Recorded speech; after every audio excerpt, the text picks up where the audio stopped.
Meet the man who dyes the Chicago River green for street. Patrick's Day, on street. Patrick's Day, Rowan, a 75-year-old retired police officer, is the man behind the famous Windy City ritual. The city's street, A friend of Mayor Richard J. Daley had come to him with an intriguing idea in 1961.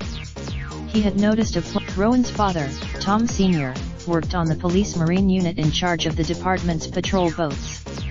Daley gave Tom, since 1962, the dye crew has been exclusively. Over half a century later, Tom Jr. will lead a crew of 6 across 2 boats, manned by the sons and grandsons of Tom Sr. and Michael Butler. Dyeing. The dye itself is an orange powder, derived from an environmentally friendly vegetable base. But what exactly is the dye made of?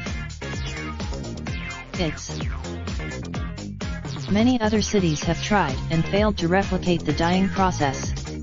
One city official, the orange powder only turns the shamrock shade of green once it hits the water.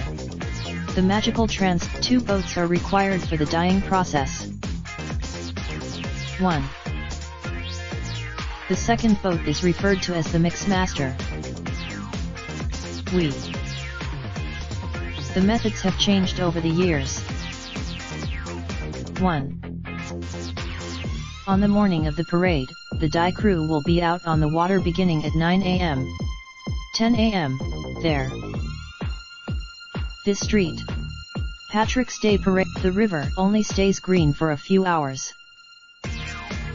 Tom Rowan has only broken from tradition once and dyed the river another color. To celebrate asked about the future, Rowan said that even after 54 years, he has no intention of retiring from dye duty. But, he noted, Raindrop, drop top smoking, no cooking the hot pot. Fucking on your bitch, yeah, that. Looking up, open the park pot.